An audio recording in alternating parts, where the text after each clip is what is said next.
Eso. Perfecto.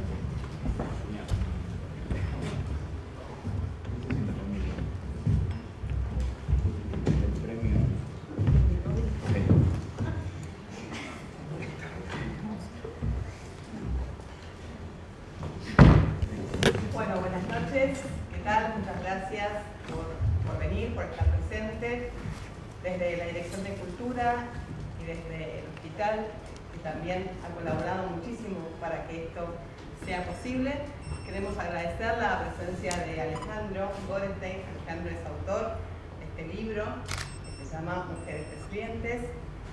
Y hoy nos acompañan tres pringlenses, tres mujeres que Alejandro va a entrevistar: Pamela, Evangelina y Belén. Así que muchas gracias nuevamente por estar con nosotros y los dejo en manos de Alejandro. Bueno, buenas noches. Gracias por estar. Es un placer por estar acá en Pringles, en este lugar tan lindo, tan acogedor y también con estas tres mujeres resilientes que por ahí muchos de ustedes conocen, quizás otros no. Esta va a ser una charla por ahí, o un evento diferente a los que yo suelo hacer, donde por ahí yo voy a hablar menos y la idea es que por ahí aprovechemos, ya que tenemos estas tres historias, a las chicas y vamos a hacer un ida y vuelta con las chicas. Para empezar, quería proponerles que veamos un video que es un disparador, ¿sí?, de lo que es un poco la resiliencia. Quienes no saben se van a enterar un poquito de qué se trata, para meternos un poco en el tema, y después sí vamos a escuchar los testimonios y al final les voy a contar un poco cómo surgió el libro. Yo en realidad hace 12 años que me dedico a la resiliencia, escribí varios libros. Este es el libro más reciente, Mujeres Resilientes. Los otros fueron de hombres y de mujeres. Hombres y mujeres, aclaro por las dudas, somos resilientes por igual, no es que es una cuestión de género la resiliencia, sino que bueno, este libro quería dedicarlo o homenajear por ahí a las mujeres, y al final, digamos, de la charla yo voy a mostrar un pequeño testimonio de una de las protagonistas, ¿sí? Pero bueno, para arrancar, arrancamos con este videito como un disparador para charlar sobre la resiliencia.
viendo y escuchando, muchas de las frases que están en este video me las dijeron hombres y mujeres, los cientos con los que vengo conversando en estos últimos años, que les contaba que me dedico a la resiliencia, que es esta capacidad que tenemos todos los seres humanos para poder transformarnos y fortalecernos ante situaciones traumáticas que nos toca afrontar, y no solamente cuestiones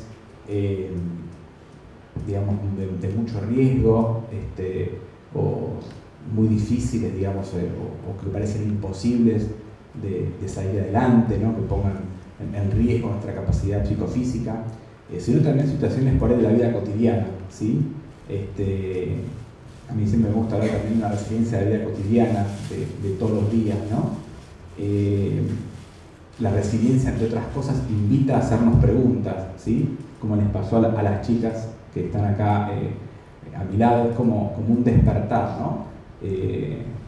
Creo que alguien me preguntaba hoy en la tele cuando me hacía una nota, en qué momento aparece la resiliencia o cuándo surge, y bueno, en realidad en el momento en que lo necesitamos, ¿no? Es algo subjetivo que aparece en esos momentos donde surge ese cimbronazo, ese golpe que parece de knockout. Viene como la frase que dice nunca eres tan fuerte hasta que seas fuerte, es tu única opción, o todos tenemos una fuerza dormida que se activa justamente en estos momentos, ¿no? Y obviamente que hay que potenciarla, la resiliencia y bueno, algunas cosas vamos a hablar en relación a la historia de las chicas, ¿sí? Ahora vamos a empezar con la historia de Evangelina Valderrey, que está acá a mi lado, y la idea es con cada una de las chicas hacer un diálogo, un ida y vuelta conmigo y también con ustedes como espectadores, como espectadoras, y por ahí, más allá de que cada historia es única y repetible, en todas las historias de las personas resilientes, que somos seguramente todos los que estamos acá, en algún momento podamos identificar que fuimos resilientes, que nos sobrepusimos ante alguna situación que nos tocó afrontar en la vida. Hay puntos en comunes, ¿sí? Que la idea es extrapolar un poco también lo que le pasó a las chicas para que podamos por ahí aplicarlos a la vida de todos nosotros, ¿sí? Esa es un poco la idea, y entre lo más importante que me parece destacar, que para mí es la clave de la resiliencia, tiene que ver con esto de encontrar el sentido a la vida, ¿sí? El famoso para qué, ¿no? Que habrán escuchado en vez de preguntarnos el por qué a mí, que nos colocan en un lugar de víctima, ¿sí? Bueno, después de hacer esa introspección, ese duelo, que incluso es parte de encerrarse un poquito, de priorizarse, ¿sí? Justamente para poder hacer ese duelo, el tiempo que necesitemos hacer ese duelo, para poder hacer una aceptación activa que nos va a llevar a encontrar ese para qué. De hecho, no sé si algunas escucharon que hay una frase que dice que hay dos fechas que cumplimos dos veces los años, ¿no? Una el día que nacemos y otra cuando encontramos el para qué. Y de hecho hay mucha gente que por ahí se muere sin encontrar ese para qué, ¿no? ¿Para qué estamos en la vida, no?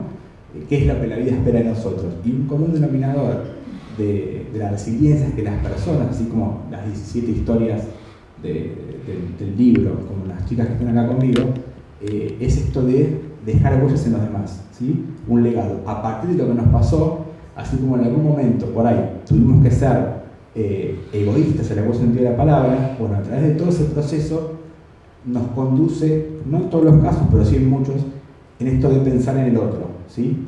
¿Qué le pasa al otro, ¿no? Y ahí entra la empatía, la solidaridad, ¿no? Y cómo puedo ayudar con lo que me pasó a otras personas, ¿sí? Que en la historia de Evangelina se ve bien. Pero bueno, vamos a arrancar así, aprovechando que las tenemos a las tres.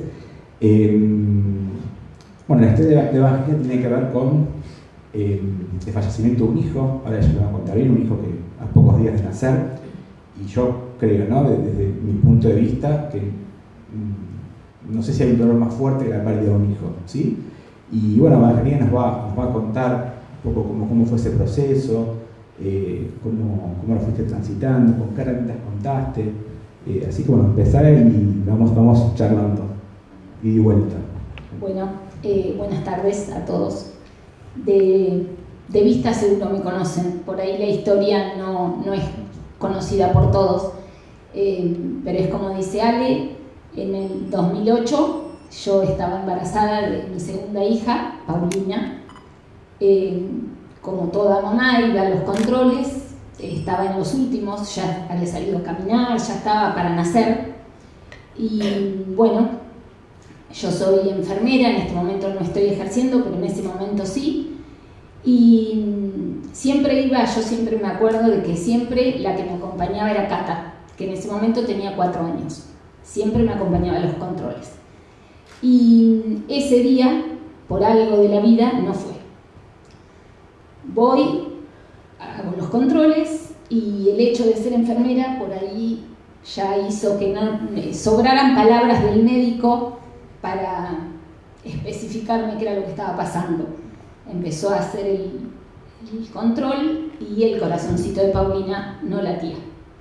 Así que entre miradas va, miradas viene, fue suficiente para darme cuenta que era lo que estaba pasando. Y bueno, a partir de ahí se me vino el mundo abajo, obviamente.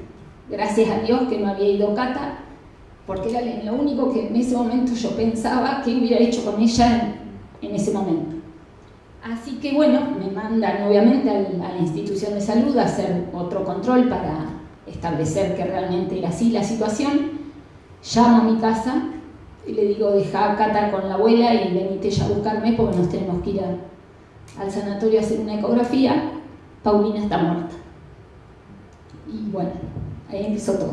Vos decías, yo con cada una de las chicas tuve conversaciones previas, ¿sí? Como yo vivo en Capital, siempre hablamos o por WhatsApp o por teléfono, y yo tomo nota, digamos, de lo que charlo para justamente poder hacer las preguntas y poder trabajar en base a eso que charlamos, ¿no?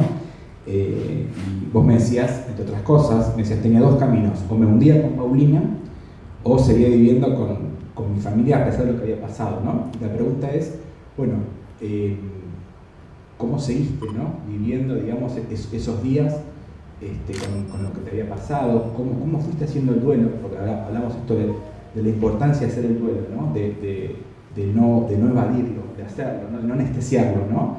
Si querés contarnos cómo fue ese duelo, con qué herramientas contaste. Yo te preguntaba antes, si querés contarlo también, cómo se le cuenta a una nena de 4 años que no va a tener a su hermanita.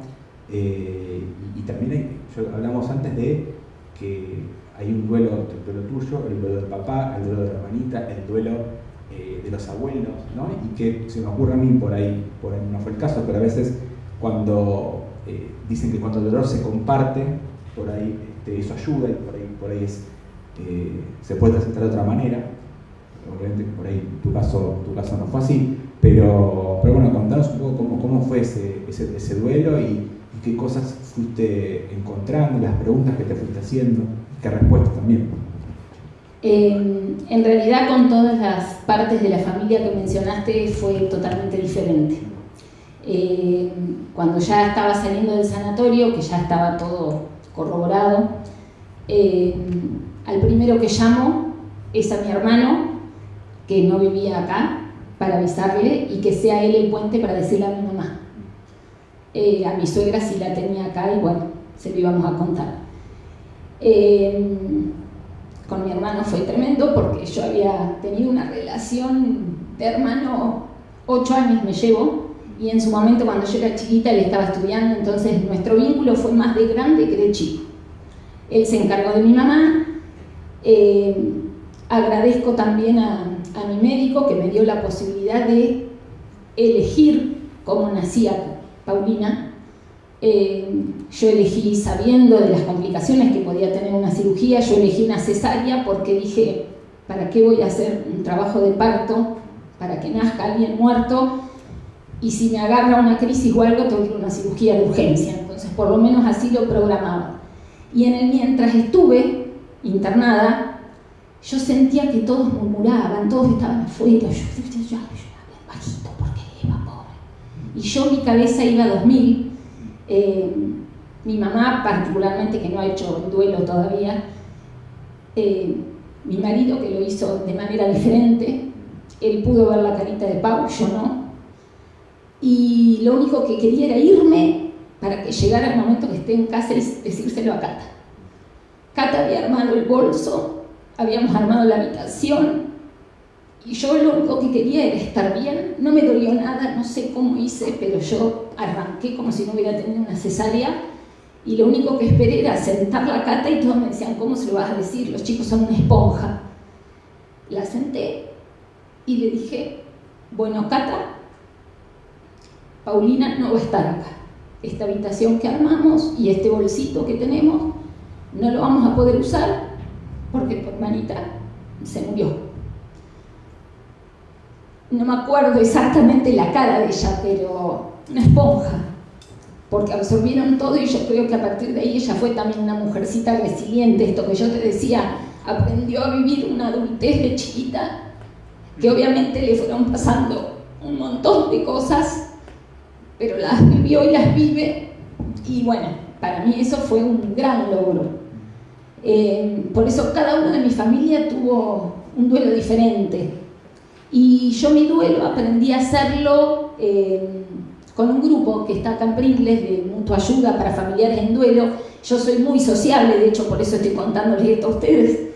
Entonces yo no me veía con un psicólogo sola, yo necesitaba hablarlo, y justo fue un año en que ese grupo tuvo muchas muertes traumáticas. Entonces fue realmente un grupo en donde todos hablábamos de lo que nos pasaba y pasé por todas las etapas del duelo. La ira, la negación, el enojo, el por qué a mí, si yo soy buena, por qué me mandaste esto, me peleé con la iglesia, con Dios, con el cura, no pisé más.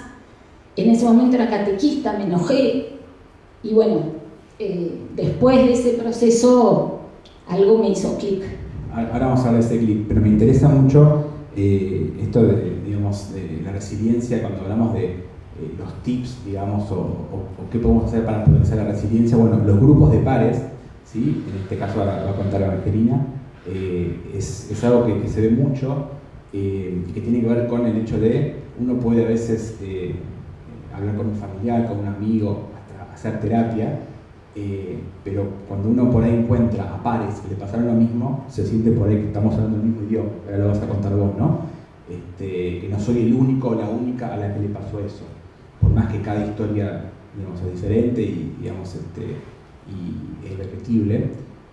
Contanos cómo fue justamente ese intercambio con las otras mamás, los otros papás cuyos hijos también habían fallecido. ¿Qué cosas sentís que a vos te hicieron bien, te aportaron? ¿Alguna anécdota que por ahí recuerdes? ¿Cómo fue ese vínculo? Y cómo fue también, si por ahí te acordás, desde el día 1 hasta que fuiste avanzando, qué cosas sentís que vos fuiste por ahí mejorando, y supongo que quizás ese llanto al principio por eso fue transformando en una sonrisa en algún momento. ¿Cómo fue ese proceso? Como anécdotas tengo dos. Una, el hecho de que primero iba al cementerio, nos acompañaba Cata, y en un momento nos dijo, no quiero ir más con ustedes porque lo único que hacen es llorar. Ya ahí nos dio un consejo, un reto, y es como que también todo ese proceso hizo que yo ahora pueda ir al cementerio y lo tomo como un lugar de charla. Lloro obviamente porque tenés tus recuerdos, el tema del duelo no es olvidar, sino aprender a vivir con ese dolor y poder transformarlo, y yo ahora puedo ir y lo voy y charlo, parezco loca, pero bueno, voy a contarle situaciones que me pasan, voy y en vez de estar sentada en casa, voy y me siento en la tumbita de Pau a hablar conmigo misma. ¿Querés repetir esta frase que dijiste recién de lo que es el duelo? Que más que olvidarse, porque nunca nos vamos a olvidar, y menos, yo creo que uno está, no digo preparado, pero la ley de la vida dice que uno por ahí está pensando en que uno va a despedir a un papá, nunca al revés. Y aprender a vivir con ese dolor. Nunca te vas a olvidar de la muerte de un hijo, pero sí vas a poder aprender a transformar ese dolor y a partir de ahí seguir viviendo. Yo te interrumpí, no sé si querías a contar anécdotas o... La otra anécdota que tengo es que cuando llegué a mi casa y ya podía caminar mejor, vi que estaba toda la habitación desarmada y las cosas escondidas, y me enojé con la persona que escondió las cosas y pregunté dónde estaban, y me dicen, no, las escondimos por miedo a tu reacción. Y el enojo fue porque mi reacción no era esconder, porque ya no había nada que esconder. Pedí todas esas cosas y lo que hice es, hay otros bebés que van a seguir su camino, así que todas esas cosas las doné, las regalé. Y el aprender, de esto se trata, de aprender a vivir. El grupo a mí me ayudó mucho porque podíamos ir charlando, fueron 9 meses, porque dicen que el duelo son 9 meses como el embarazo. Y en esos 9 meses pasamos por todas las etapas y fuimos aprendiendo a sonreír de lo que nos había pasado y el para qué. Esto que vos decías, cambiamos el por qué a mí, para qué. Y yo como enfermera, a mí me sirvió un montón porque pude entender. Parece mentira que uno a veces dice, esto que me pasó a mí. No sé si fue la época o qué, pero me pasó que como enfermera después tuve que acompañar a muchas mamás que le pasó algo parecido, similar, y me decían, no vayas porque te va a hacer mal. No, yo sentía que mi misión en ese momento era para ellas, para poder acompañarlas, para estar, porque iba a sentir, no era el mismo dolor, obviamente, pero iba a poder acompañarlas, ponerle la oreja, tomarles la mano, estar con ellas porque sabía de qué estaban sufriendo. De hecho, hablábamos antes con Evangelina, que es como estar quizás de los dos lados del mostrador, ¿no? Al principio, cuando vos entraste al grupo, entraste con ese dolor, digamos, difícil de explicar con palabras, y después como fuiste transitando ese duelo, justamente estar del otro lado, ¿no? Decir, bueno, a mí me pasó lo mismo, por ahí hice esto, te va a pasar esto, vas a sentir ira, negación, todo. Digo, eso como misión, vos pudiste rescatar ese para qué, ¿no? Obviamente que nunca uno hubiera deseado pasar por esa situación, pero digo, no se puede cambiar lo que pasó, ¿no? Por eso la pregunta es, ¿qué harás con lo que te ha pasado, ¿no? Exacto. Y ahí está el para qué. No podés cambiar lo que te pasó, pero sí podés cambiar la forma de verlo y a partir de ahí empezar a transitar. Y yo con esas mamás tuve un vínculo especial y a partir de ese momento yo creo que cuando escucho, siento ese dolor de mamá, me cruza un fuego que cualquier muerte de hijo, no en particular la forma mía, lo miro en los ojos y siento como que hay un vínculo y me sirvió para eso justamente. No sé si lo dije antes, pero una de las claves, digamos, así como decía que la resiliencia invita a hacernos preguntas, también nos invita, nos ofrece la posibilidad de tomar decisiones, ¿sí? Todo el tiempo estamos tomando decisiones, y más en estos momentos en que justamente nos afronta este tipo de situaciones traumáticas, inesperadas, tristes, dolorosas. Se trata también de asumir desafíos, ¿no? Y vos me decías, necesité tiempo físico y psicológico para volver a caer embarazada. Y es toda una determinación, una decisión, ¿no? Después de haber pasado lo que pasaste, ¿cómo fue ese proceso, esa decisión? Decir, bueno, quiero volver a intentarlo, pese a lo que pasó. Me imagino que por supuesto una decisión con tu marido. ¿Cómo fue ese tiempo? Y en todo caso, bueno, cuando quedaste embarazada, con qué sensaciones, cómo viste el embarazo. Sí, en un momento que yo también pienso a veces, mi miedo de chica siempre fue no poder ser mamá. Fíjate vos las vueltas de la vida, ¿no? Era mi temor, no poder ser mamá. Después yo empiezo a hacer estudios, obviamente, porque había sido una muerte súbita intraútero, entonces yo quería saber a ver qué era lo que había pasado.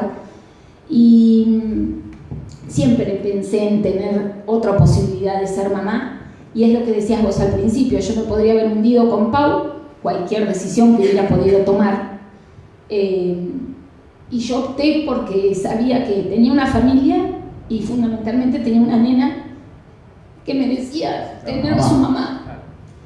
Y cuando decidimos volver a quedar embarazados, fuimos al médico, después de pasar por varios profesionales, me dicen, mira, esto tiene que ser físico primero, 2 años mínimo, porque el cuerpo tiene que volver a estar bien, pero fundamentalmente psicológico, porque no sabemos si puede volver a pasar. No sé si en la misma magnitud, pero una mamá sabe que podés perder un bebé al mes, a los 2 meses o de la misma situación. Así que ese fue el proceso psicológico que tuve que pasar, tuvimos que pasar como familia para ver si yo estaba preparada. Y te puedo asegurar que desde que me enteré que estaba embarazada hasta los 9 meses y nacimiento de Camilo, yo estaba feliz, pero por adentro iba mi procesión. Claro. No un miedo continuo, porque si no me iba a hacer mal. El mismo médico me decía, no estés mal porque le vas a afectar, pero era una duda continua. Y yo creo que se pasó con el acompañamiento de la familia, de los amigos obviamente, pero hasta que no sentía a Camilo llorar, no me quedé tranquila. De hecho, el anestesista siempre me dice que me tuvo que dar un palo más porque estaba muy alterada, no le tomaba la anestesia. Contamos que Catalina tiene 17 y Camilo tiene 9. ¿Y cómo fue la llegada de Camilo a la familia? Cata tenía 8, si no hago mal la cuenta, 17 menos 9, 8. ¿Cómo fue la relación con su hermano?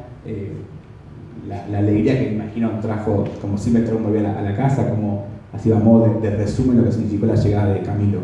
Y no sé qué pensará Cata que está ahí, pero bueno, la llegada de Camilo fue para toda la familia como una luz.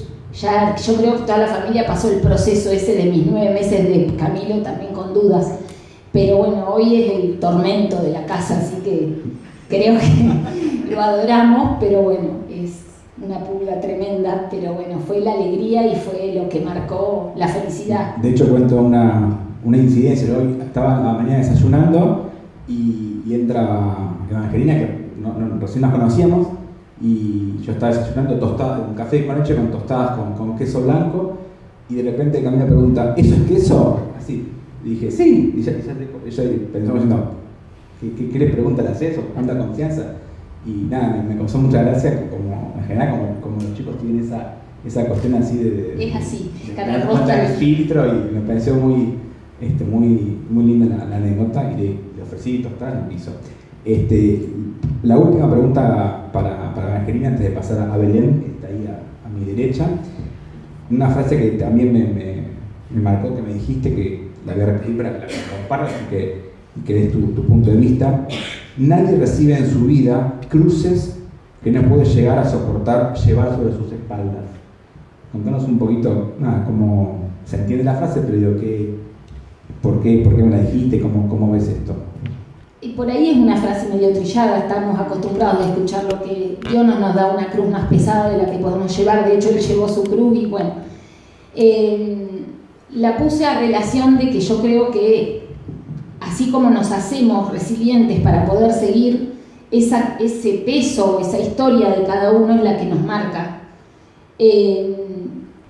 Y yo creo que en la fortaleza, en la fuerza que uno tiene con sus amigos, su familia, su entorno, es la fuerza que te da para esa cruz transformarla, que no sea una mochila pesada, sino que te sirva como algo para dar a los otros y para poder vivir vos. Y también me sirvió porque yo a raíz de todo esto volví a ser catequista, me volví a amigar con la iglesia, con los curas, con la misa.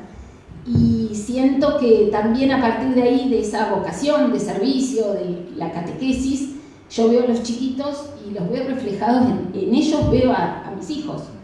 Y a toda esta historia que me pasó y en cómo tratar de siempre estar cuidándolos, quizás en exceso, pero bueno, poder valorar eso de que no hay peso que no se pueda soportar, no hay tristeza que no se pueda sobrellevar, y el duelo hay que hacerlo, como decía hoy, y a todos nos va a llegar en algún momento.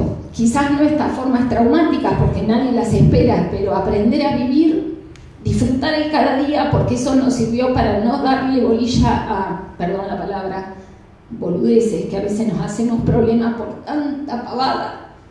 Y yo digo que tuve un antes y un después. Después de lo que me pasó, yo digo, hay que valorar la vida, carajo. Le damos un aplauso a...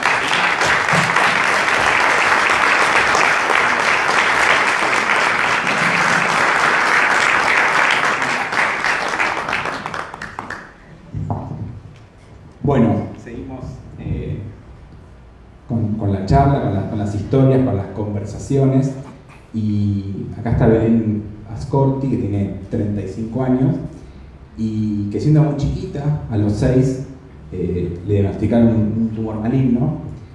Y bueno, primero te preguntaría, Belén, para que nos compartas qué recuerdos tenés siendo chiquita. Hemos hablado que por ahí también hiciste una reconstrucción de lo que te fueron contando tus papás. ¿Qué recuerdos tenés de esos 6 años, de repente que te digan que tenés cáncer, un tumor? Que en general los chicos por ahí son palabras que no suelen escuchar, no están acostumbrados. ¿Cómo lo viviste vos? Hola, buenas noches a todos, gracias por estar, gracias a Karina por haberme convocado. Estoy algo nerviosa.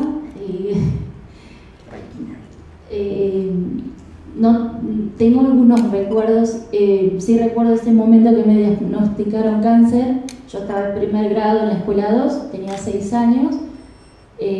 La maestra creía que era algo maniera para arrancar a la escuela porque los primeros días no había concurrido. En eso mi mamá me levanta de la siesta, me sienta en una mesa y sí tengo recuerdo de tener una bola, por decirlo de alguna manera, de este lado del abdomen. Entonces ahí me llevan primeramente al médico de cabecera de mi papá, después me evalúa el doctor Tobar y ahí me llevan de urgencia al Pena. Me realizan una cirugía de urgencia y bueno, era la mayor de 4 hermanos, tenía 6 años, mis hermanos 4, 2 y 11 meses mi hermana más chica. Estuvimos bastante complicados porque en ese momento mi papá se quedó sin trabajo, así que bueno, ya han pasado más de 25 años. Por ahí la gente un poco más mayor se acuerda, y de hecho, bueno, en ese momento con esa enfermedad necesité de todo Pringles y bueno, ya no solo en la escuela, sino los medios, los comercios estuvieron ahí para darnos una mano tanto a mi familia como a mí. Me contabas, Belén, que bueno, te hicieron quimioterapia, no sé si te acuerdas un poco de eso, o por ahí de qué manera te transmitían lo que era el tratamiento por ahí para recuperarte del cáncer, si tenés algún recuerdo de eso, por ahí la gente que conociste en ese tiempo, cuando eras chiquita. Estuve con quimioterapia en el hospital italiano, de hecho me colocaron un catéter, tuve 2 cirugías, se me cayó el pelo en ese momento, después sí tengo recuerdos de que fueran muy dolorosas esas quimios y de mi mamá escucharla decir que después de la quimioterapia quedaba como si fuera un vegetal porque no tenía reacción alguna. Sí, de acá como dije anteriormente, me ayudó un montón de gente, porque durante ese tratamiento también requería cierta alimentación, que mi papá en ese momento no tenía trabajo y necesitaba cierta alimentación, no sé, por decirle lácteos, verduras, frutas y demás. En la escuela siempre hicieron colectas, en los comercios. Tengo recuerdo de periodistas, de notas que me han hecho, de que siempre estuvieron para mí. Creo que después de que pasó todo lo peor, por decirlo de alguna manera, cuando fui un poco más consciente, también creo que tiene que ver con la elección de mi profesión hoy en día, siendo trabajadora social. Belén contó 2 veces, ¿no? Contó esto de que papá se quedó sin trabajo y cómo la gente colaboró, ¿no? Y me parece que no hay que dejarlo pasar, porque en un momento así tan delicado, ¿no? Recibir ese tipo de ayuda, ¿no? Que uno a la gente le importa, obviamente que es una ayuda que digamos, no va a ser lo primordial a la hora de jugarse, pero sí desde lo anímico, ¿no? Desde a la hora de por ahí enfrentar un tratamiento o de estar, digamos, en la familia, digamos, poniendo por ahí todas las energías en que se pueda recuperar Belén y no estar pensando en, bueno, no llego con esto, no puedo pagar tal cosa, no puedo pagar el cable, no puedo pagar el cable es lo de menos, pero los alimentos, las cuestiones, digamos, básicas, como decía Belén, así que eso, me parece que eso también es importante, ¿no? Hablamos antes de la empatía, ¿no? De que la gente se pudiera poner en el lugar del otro, ¿no? Y en este caso, vos y tu familia fue receptora de todo ese amor, y que imagino a gente que te conocí, gente que no, que dice, bueno, vamos a ayudarlos, y por eso lo repetiste, me dijiste a mí, digamos, cuando hablamos, porque evidentemente es algo que a vos como a tu familia le llenó el corazón en medio de esos momentos tan tristes, tan difíciles. Exactamente. No solo fue primeramente el tratamiento en Bahía Blanca con quimioterapia y demás, después fue radioterapia en el Garrahan, y bueno, más o menos tengo recuerdo de tener controles y tratamiento hasta los 15 años, el último tiempo con la endocrinóloga. Por ahí hablamos con el ginecólogo en algún momento, bueno, de hecho no puedo tener hijos por producto de la quimio y de la radioterapia. Él siempre me dice, vos estás regalada en esta vida.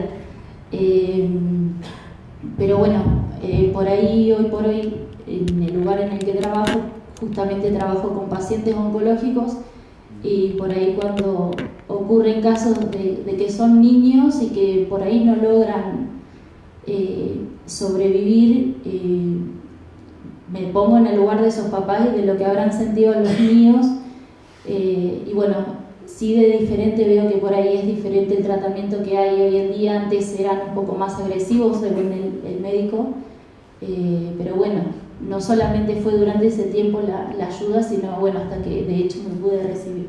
Claro, yo pensaba que no es casualidad que hayas estudiado para trabajadora social, porque tiene que ver un poco con esto, ¿no? Quizás con devolver, ¿sí?, a otra gente todo lo que recibiste vos, lo que recibió tu familia. ¿Y cómo es tu trabajo día a día? Bueno, justamente para ir con los pacientes oncológicos, también si tienes alguna anécdota, digamos, de haber por ahí pasado por lo que pasaste, pero obviamente también por tu profesión te permite tener por ahí cierta contención, en la cuestión del trato, ¿no? de tener tacto para decir algunas cosas.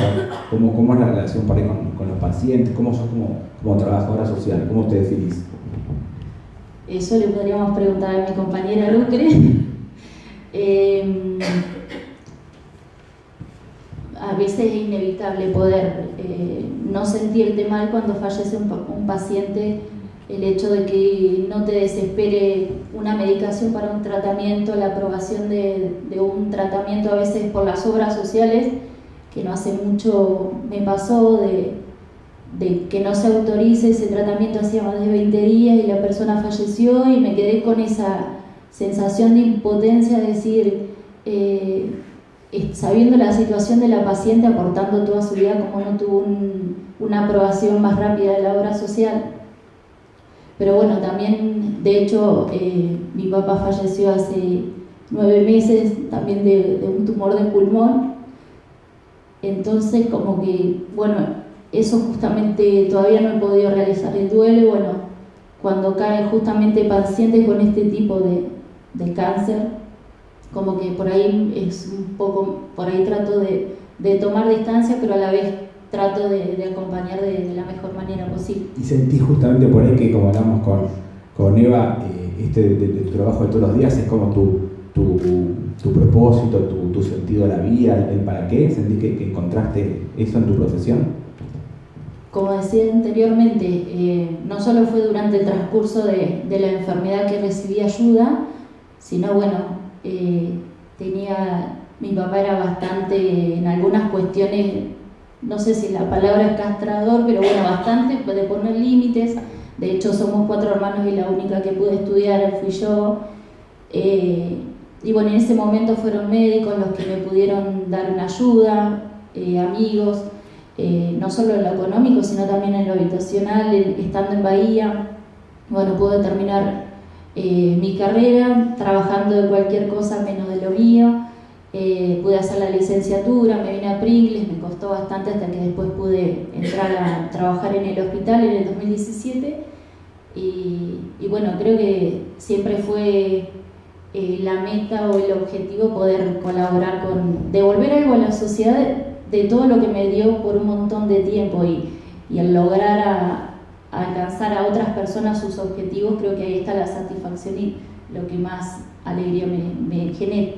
¿Y con qué, la última ya te hago, con qué cosas soñás que te gustaría hacer a nivel personal, a nivel laboral? ¿Tienes algún sueño, alguna meta? Creo que el lugar que quería llegar, que siempre le pedí a Dios, era un lugar en el hospital, más allá sin conocer cuál era el trabajo en sí. Se dio. A veces hay frustraciones, pero bueno, trato siempre de ver la parte buena, la parte de satisfacciones. Así que bueno, estoy contenta en ese lugar y bueno, trato siempre de poder dar lo mejor. A veces se puede, a veces no depende de mí, pero bueno, siempre tratando de devolver un poco, como dije anteriormente, a la sociedad. Bueno, le damos un aplauso a Belén también.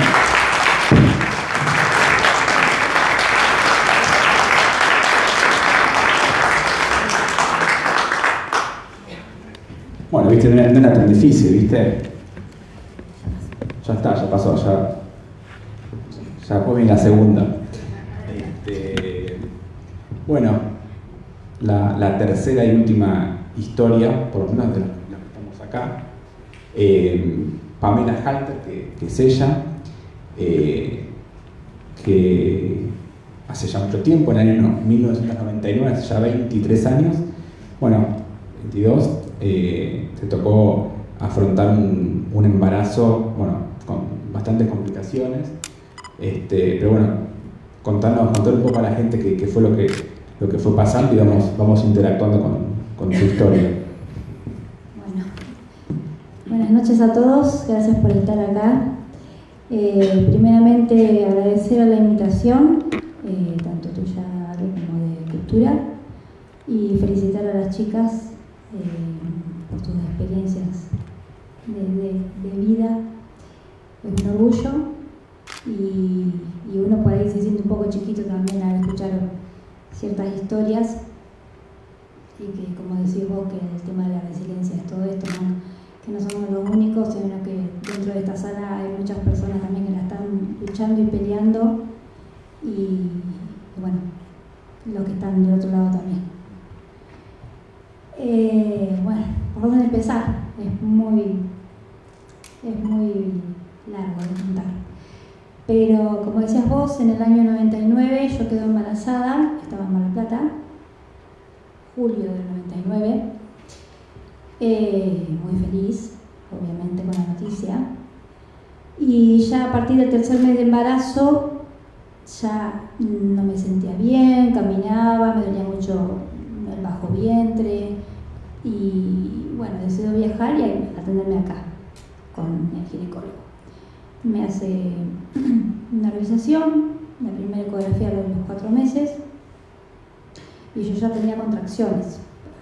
A los 3 meses yo ya tenía contracciones, por eso los dolores, y ya tenía una fisura en la placenta, por eso tenía pérdida, entonces tenía que estar en reposo y ya con pastillas. Pero yo quería irme de nuevo para Mar del Plata para seguir estudiando, porque estaba cursando en el conservatorio.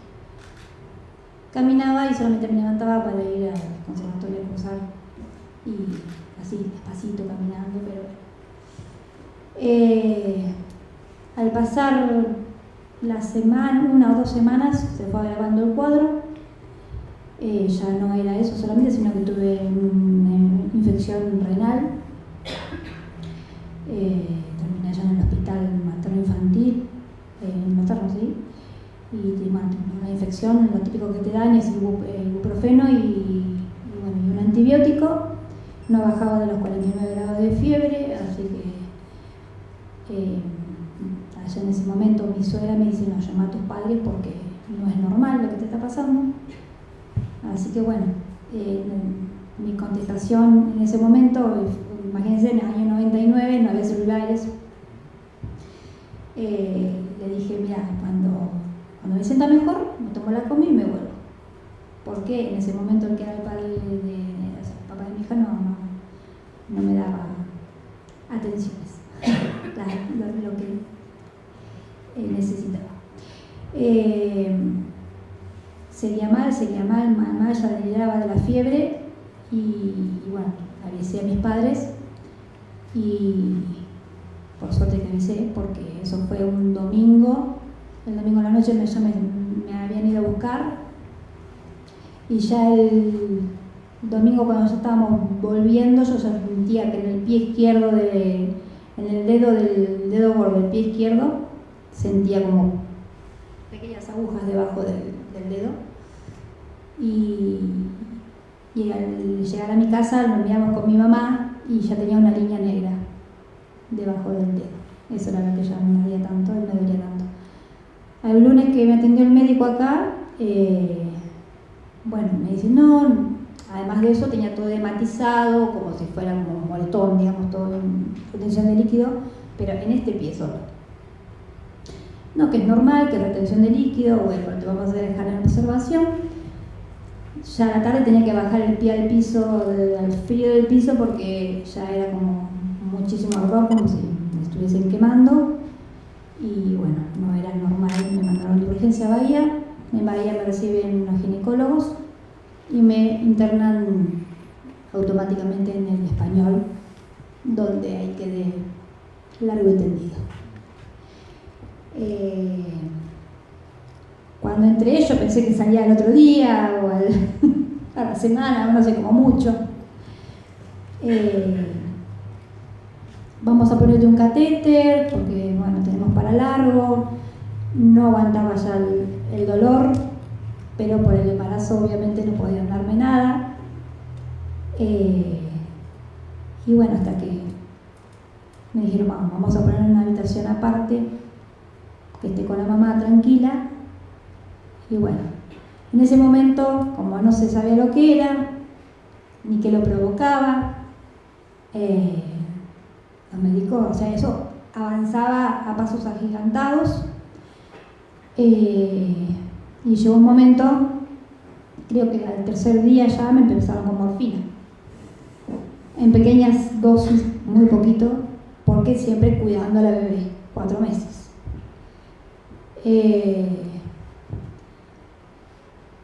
Cuando llegó acá en el pie se frenó la primer falange y ya era gangrena total, o sea, color negro la primer falange. Y no entienden cómo se pasó a la pierna derecha, que ahí es como si fuera que hubiesen puesto la pierna en la hoguera, porque ahí avanzó muy rápido y fuerte, tremendamente doloroso. Ya estaba casi de 5 meses, pero bueno, me seguían esquivando. No sabían qué hacer, qué darme, porque, como vuelvo a repetir, no sabían qué era lo que la provocaba, qué era lo que tenía. Hasta que en un momento dijeron que lo provocaba el embarazo. O sea, era como que el embarazo despertó un virus en ese momento, entre comillas, que afectaba mi sistema nervioso central y donde más tardaba en llegar la sangre y bombear la sangre de las piernas, entonces por eso la gangrena. Bueno, estando embarazada me hicieron un montón de estudios muy dolorosos, con la pierna así quemada, me hicieron con contraste y todo, así que imagínense. Es el contraste que te abre las arterias para ver hasta dónde había flujo de sangre, y te pasan, ¿cómo se llama? No, en este momento, el rayo X, ¿no? Con la pierna quemada, con el disco de contraste. Y bueno, eso es embarazada, quimioterapia, embarazada. Y también hay un clic en la historia, en esa parte de la historia, que hablábamos antes de la importancia de tomar decisiones, Sí. Cuando los médicos te aconsejan o te dicen, ¿no?, que tenías que interrumpir el embarazo, ¿no? Yo estaba de 5 meses, ya mi hija tenía nombre, ya pateaba, ya todo. Brisa del Mar. Brisa del Mar.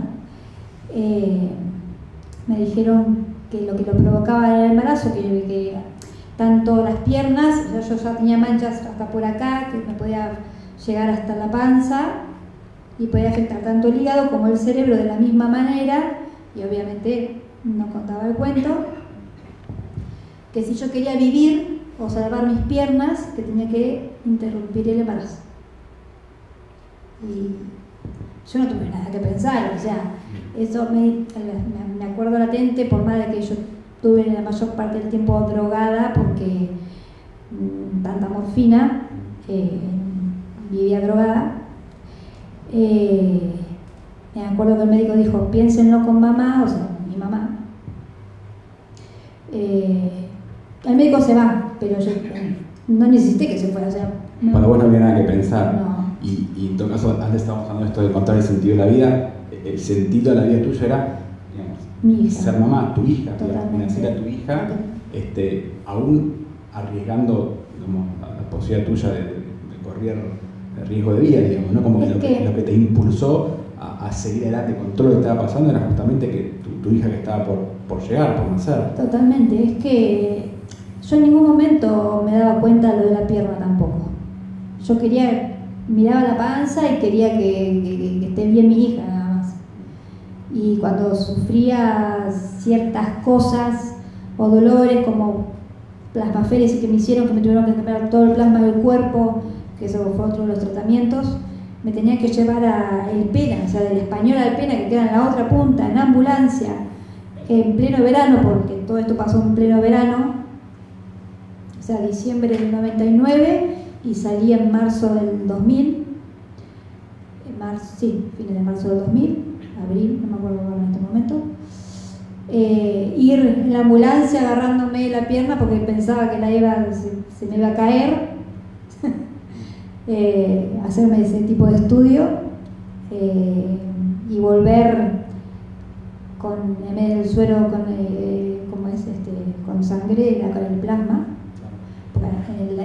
ir a la máquina que sacaba el plasma del cuerpo por una vía, iba a una máquina y de la máquina volvía sangre con plasma nuevo.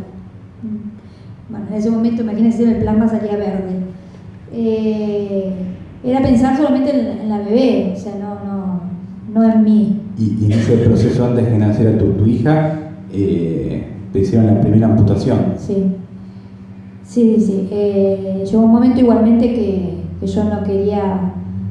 Se frena abajo la rodilla, con todo esto, que tanto tratamiento, tantas cosas que me hicieron, en realidad no sé qué fue lo que hizo que se frenara, y se frena y cae, digamos, queda sostenido por el hueso nada más toda la pierna, ¿no?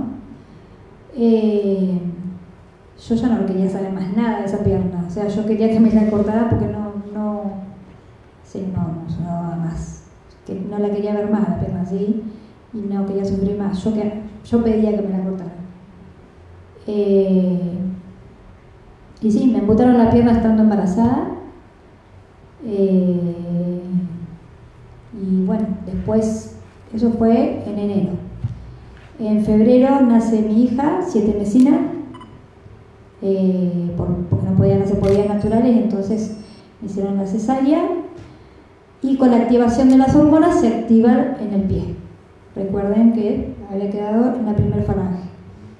Se activa, bueno, mi hija obviamente 7 mesina con 1,6 kg a neonatología. Yo no podía moverme, no la podía ver. Me acuerdo que en ese momento estaban las monjas en el Español, entonces me adaptaron una silla de ruedas con una maderita para que yo apoyara la pierna recién amputada, y cada 4 o 5 días hacía el sacrificio de bajarme a la silla de ruedas, porque la cama es alta. Iba Neo un ratito, a tu hija. la sacaban del... ¿Y qué significa ese momento que podías ver a tu hija con todo lo que te había pasado, ese ratito que era para vos? Era la felicidad plena, poder tenerla aunque sea 5 minutos a UPA y poder darle la leche, me acuerdo, por la sondita porque era por la nariz. Era un ratito, pero ese ratito que estaba era todo. Y cada día me venía con la noticia que aumentaba 20 gramos, y vamos que 20 gramos, y vamos que 20 gramos. Y yo esperaba que llegara el momento en que me la trajeran, y siempre pedía, no me las puedes traer aunque sea un ratito.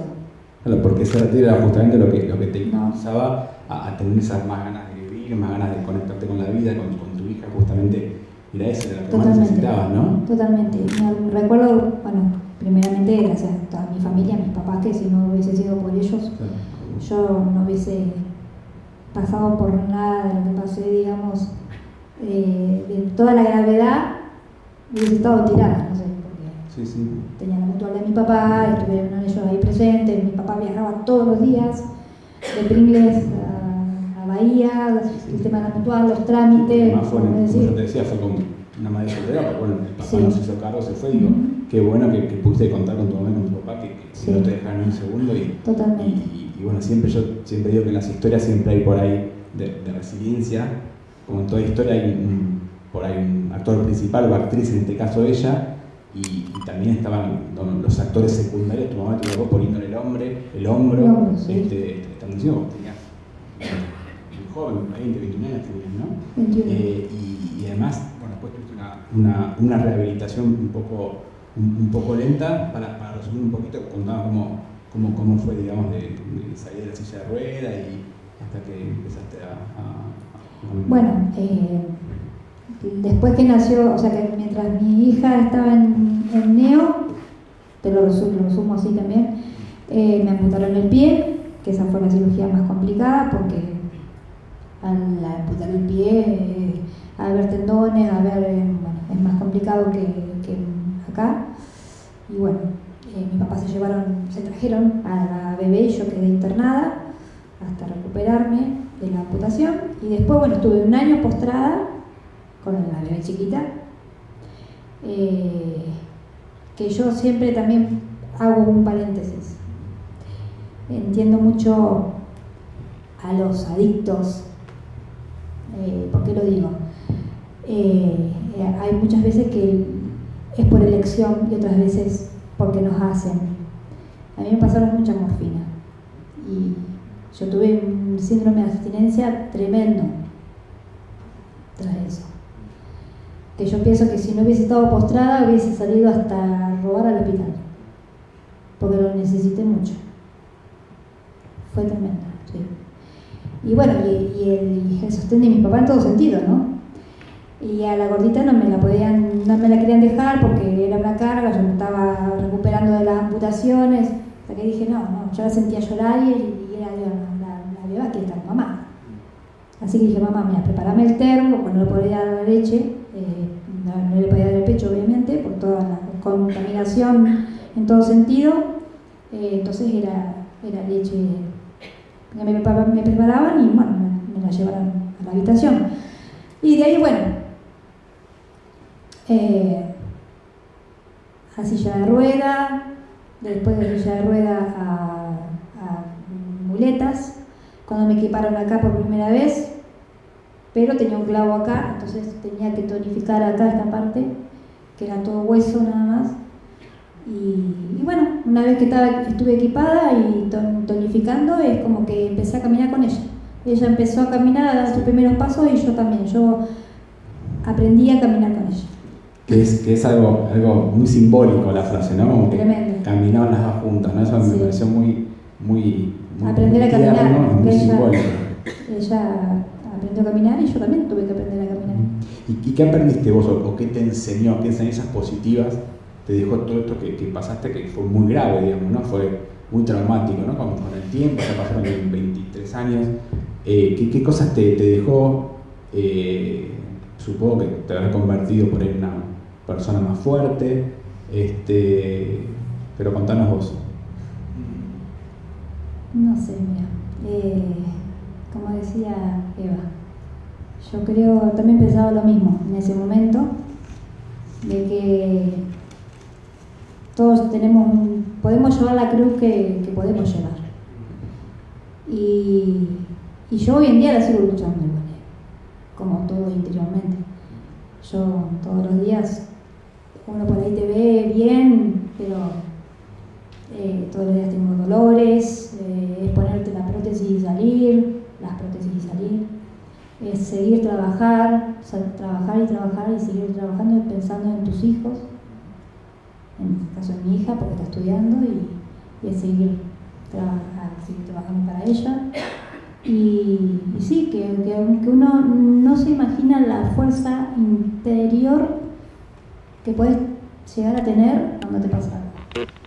Y que creo que muchos acá, o todos lo saben, porque han pasado por cosas, todos hemos pasado por cosas, y hasta que no nos ponemos a prueba, o no nos pone algo a prueba, no sabemos cuánta fuerza interior tenemos.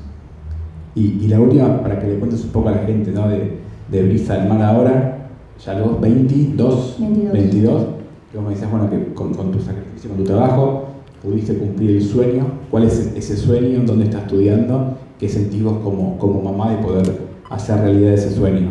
Bien, a pesar de que no tenía un cambio de prótesis, la llevé lastimada y todo manejando, fuimos las 2 solitas, la llevé a Puerto Madryn a estudiar biología marina y bueno, ella está, la niña, cumpliendo su sueño, porque el primer año no la pude enviar y la mandé a Mar del Plata y no era lo mismo, obviamente.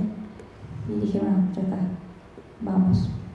Y como yo le decía antes a Pamela, que también estaban las chicas, que vos estás orgullosa de tu hija y que seguramente tu hija también está orgullosa de vos, ¿no? Y por ahí no sé si sabe con lujo de detalle todo lo que pasaste para ponerle la luz a ellas, y que me imagino que es una historia de amor que apenas tiene 22 años y que seguramente seguiremos escribiendo, contando más páginas de esta historia. Así que, bueno, le damos un aplauso también a Pam.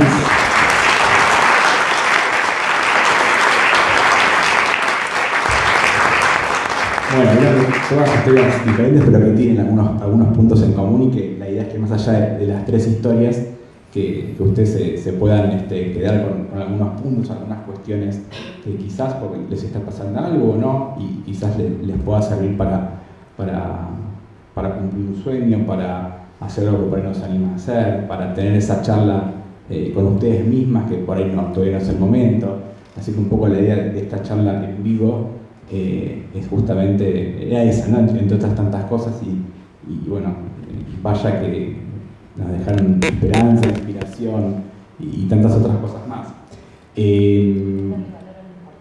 Dice, de darle valor a lo importante, dice Evangelina, ¿no?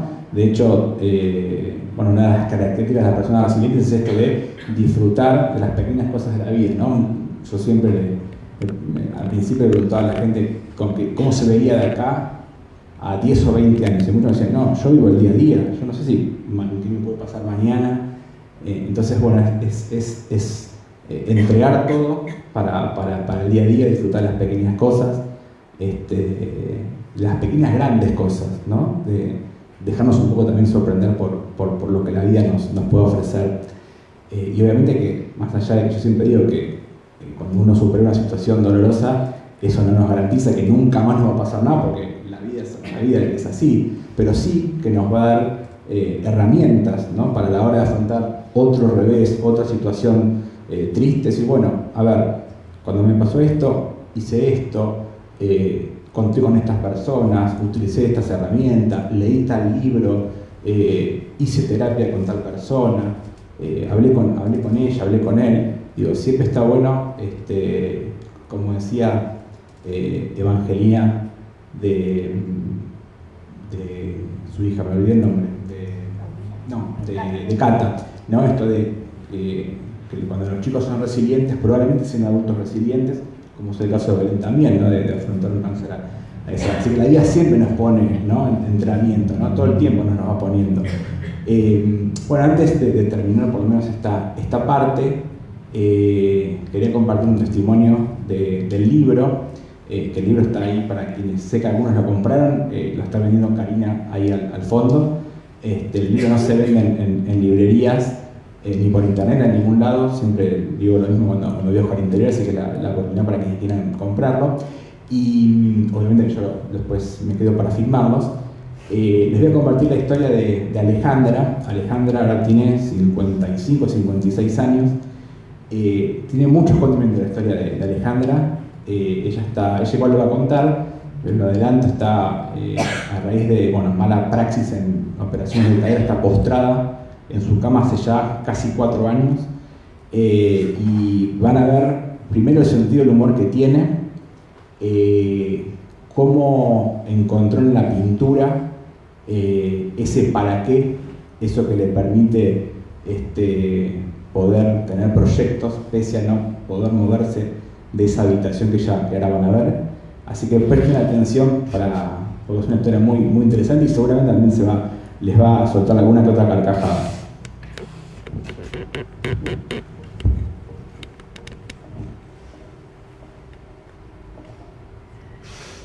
Hola, ¿qué tal? ¿Cómo están todos? Soy Alejandra, tengo 56 años. Yo me considero una resiliente en continuo proceso, ¿no? Porque no es que la vida te da un solo golpe y te convertís en resiliente saliendo una vez.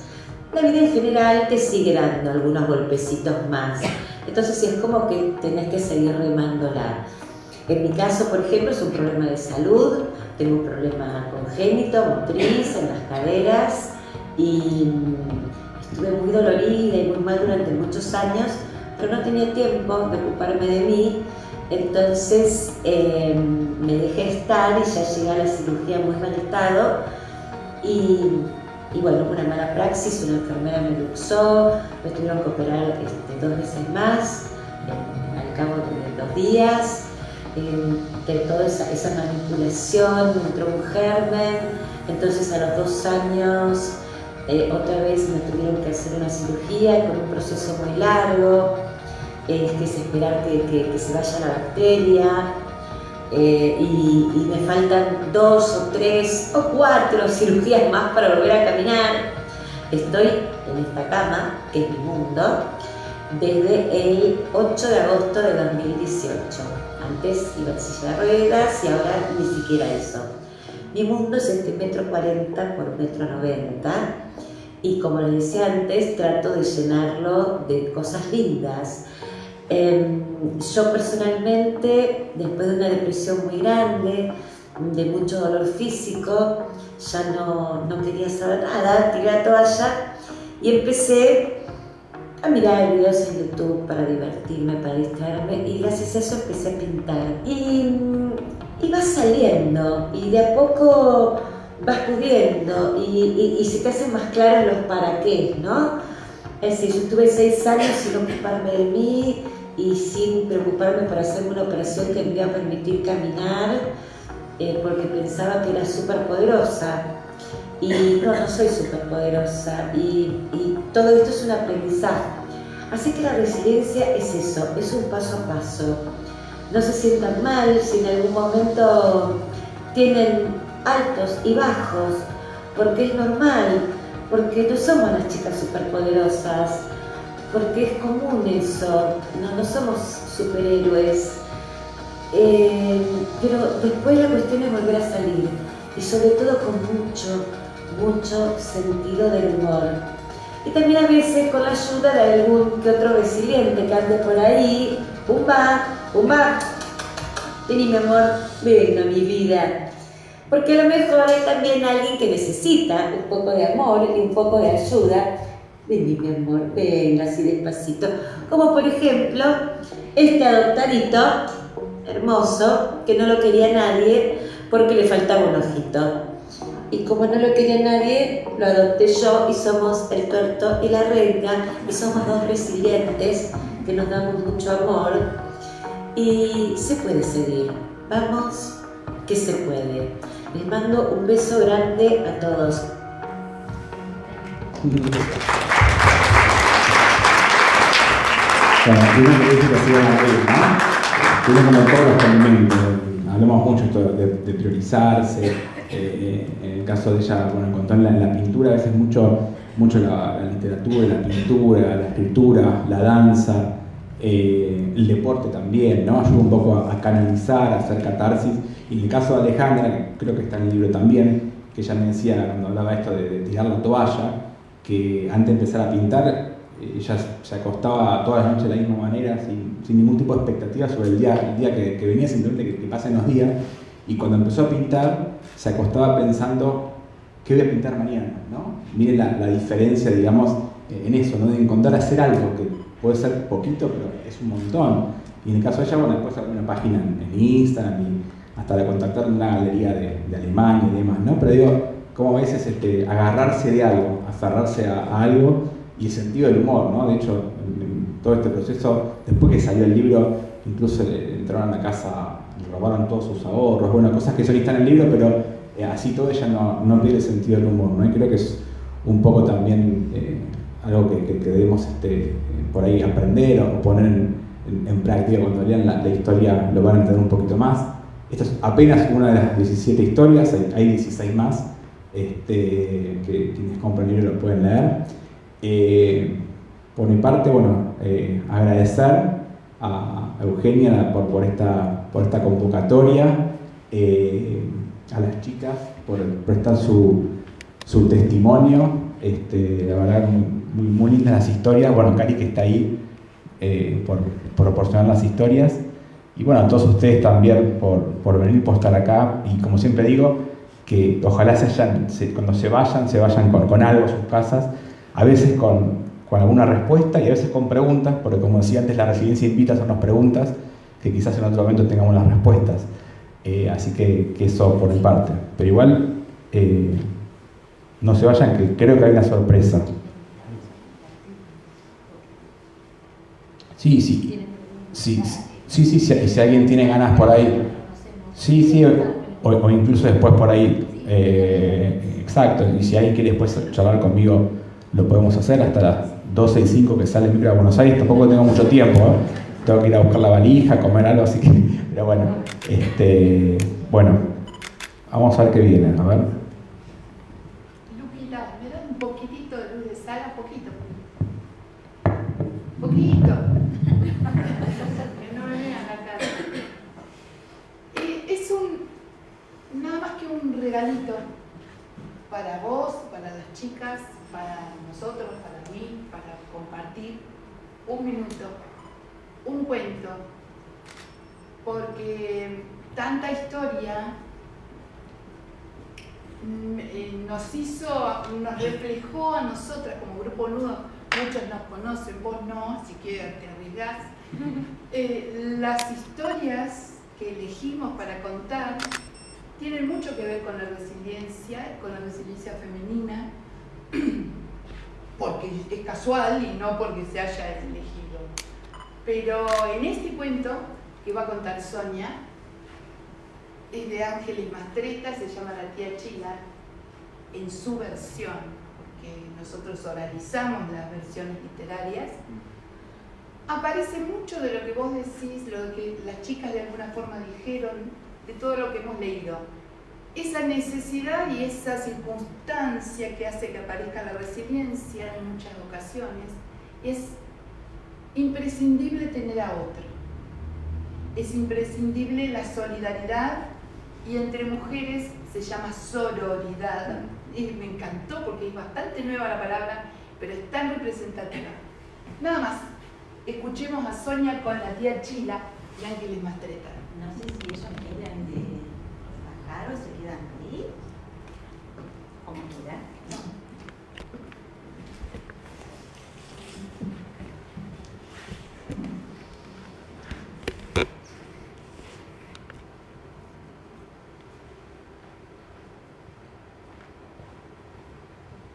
Esa mujer, Chila Huerta, estuvo casada con un hombre por 7 años. Y un día, sin mediar razón alguna y sin darle explicaciones a nadie, lo abandonó.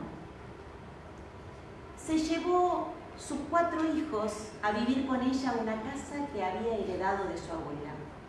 Siempre había sido una mujer muy trabajadora, así que no le costó mayor esfuerzo que el que había hecho toda su vida, poner su propia fábrica de ropa y venderla en grandes cantidades. En poco tiempo se convirtió en la proveedora de las 2 tiendas más importantes del país. Pero todo el mundo seguía sin comprender la actitud de Chila. ¿Cómo había sido capaz de abandonar a un hombre que tenía la pura bondad reflejada en su mirada, que era tan cortés con las mujeres que al saludarlas besaba sus manos?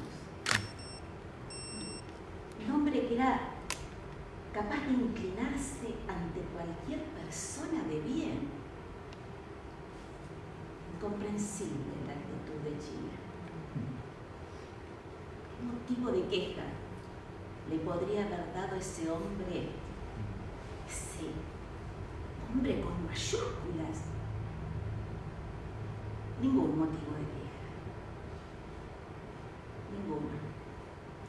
Pero Chila parecía vivir muy deprisa y hacía como que no escuchaba los comentarios que la seguían a donde ella fuese. Hasta en el mismísimo salón de belleza, allí donde las mujeres iban a poner sus cabezas para que le colocaran ruleros, sus manos para que le pintaran las uñas, su rostro para que le cepillaran las cejas. Justamente allí, en el salón de belleza, fue a donde se presentó el marido de Consuelo Salazar, gritando, pistola en mano. Buscó entre las presentes a su mujer, la agarró de la melena, la tiró en el piso y comenzó a zamarrearla como si fuese el badajo de una campana, maldiciéndola a ella y a toda su familia, con tal ferocidad que todas las tranquilas mujeres corrieron a esconderse detrás de los secadores y dejaron sola allí a Consuelito, tirada en el piso, llorando suave y aterradoramente, presa de la tormenta de su marido. Hasta que de un rincón salió Chila agitando sus manos con las uñas recién pintadas. Pero dígame quién se cree que es usted para venir a gritarnos así. Usted no asusta a nadie con sus gritos. ¿Tiene algo que decirle a su mujer? Pues primero me lo dice a mí, que soy su representante. Así que tiene celos. No mire qué bien. ¿De quién tiene celos? De sus 3 criaturas. De las cacerolas entre las que vive enterrada su mujer. ¿Acaso de su bata de cama? ¿De quién tiene celos? Esta pobre mujer no ve más allá de sus narices. Vive pura y exclusivamente para satisfacer todos y cada uno de sus caprichos. Y claro, usted viene a gritarnos aquí porque cree que todos vamos a salir chillando como ratones asustados. No, señor. Se equivoca. Ya no tenemos miedo. Ya no nos vamos a callar más. Deme esa pistola a ver si sin ella se cree tan hombre. El marido de Consuelo estaba morado de la rabia, pero dejó la pistola. Y Chila lo sacó a empujones del lugar. Ah, y si busca comprensión, vaya a hablar con mi marido. Seguramente le da muy buenos consejos para hacer que todo el mundo se apiade de usted. Cerró la puerta dejando a ese cobarde afuera. Y escuchó el aplauso de todas las mujeres, que en ese preciso instante comprendieron por qué Chila había abandonado a su marido. Una vez asintió Chila con un dejo de vergüenza. Solo una vez lo hizo. La noticia salió del salón de belleza rápida y generosa como el olorcito a pan caliente. Y ya nunca nadie más volvió a hablar mal de Chila. Porque siempre hubo alguien, o la amiga de alguien, que estuvo ese día en ese lugar y no lo permitió. Valiente mujer, Chila, valiente.